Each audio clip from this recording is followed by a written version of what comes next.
Hey guys, so in this video, I'm going to be talking about why NordVPN has become so popular. And no, it's not just because every YouTuber out there has been promoting them and advertising their VPN. It is actually a really good product. So one of the biggest things that people love about NordVPN, myself included, is that it is one of the fastest VPNs out there.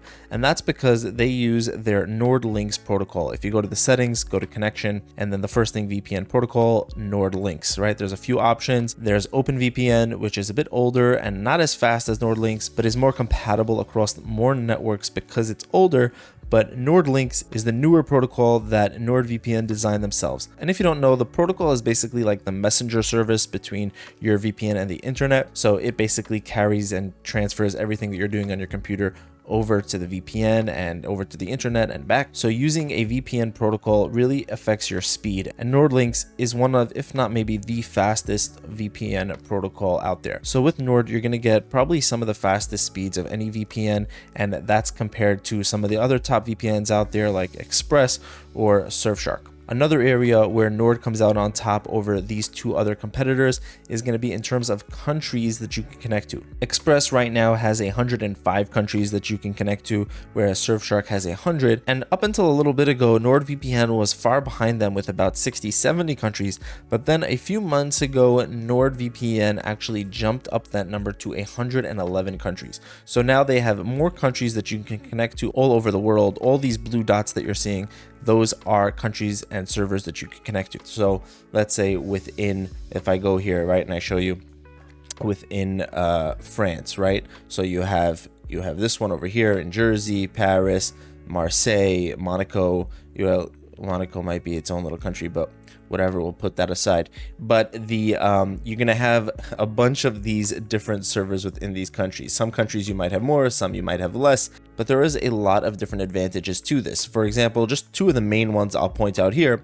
Firstly, it would be if you want to stream content on Netflix or any other streaming platform such as Hulu or Amazon Prime Video, Disney Plus, Paramount Plus, HBO Max, it really doesn't matter. Having all of these different countries and servers allows you to access all of those different content libraries. So right now, since I'm connected to a server in the US, when I go to Netflix, it thinks that's where I am and it gives me access to the Netflix US library. But if I would go back into Nord and connect up to, let's say, Spain, and then I went back into Netflix, it would show me the Netflix library for Spain.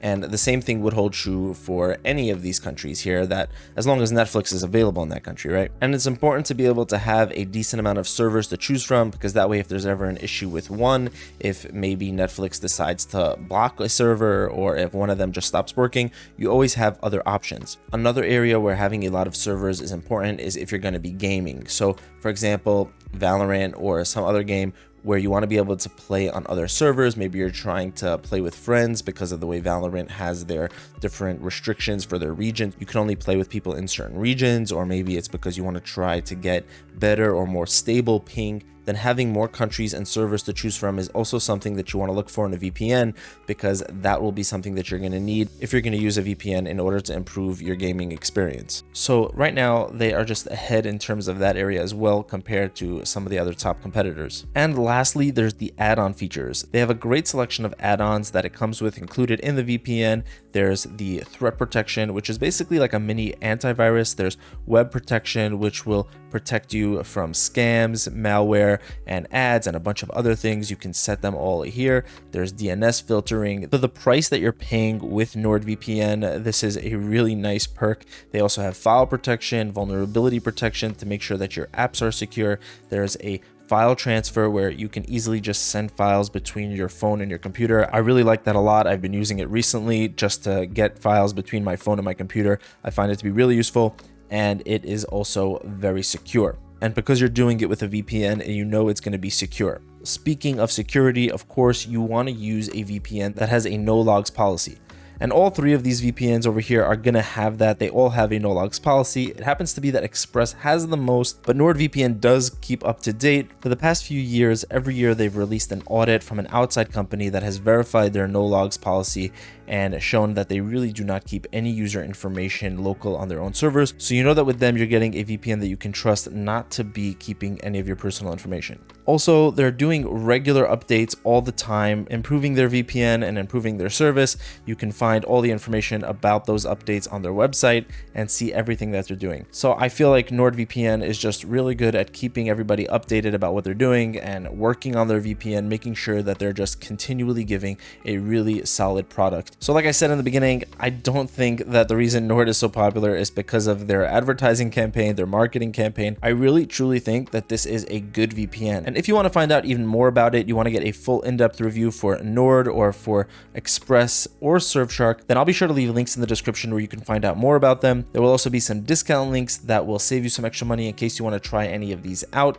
In terms of price, by the way, NordVPN is pretty reasonable. Compared to Express, NordVPN is quite a bit cheaper. It's about half the price, and it's actually pretty close to Surfshark in terms of price. Surfshark is the cheapest here, but from my experience and from using all three of these, I can definitely say that NordVPN is the faster and more stable VPN. You're not going to have problems with your connection dropping out and restarting and things like that, and I've had that happen to me. So overall, I would say that it is a really good value for your money. So that's all for this video, and if at any point you want to find out more about Nord or any of the VPNs that I'll mention in this video, then you'll find a lot more useful information and links in the description below. Have an amazing day, and I will see you in the next one.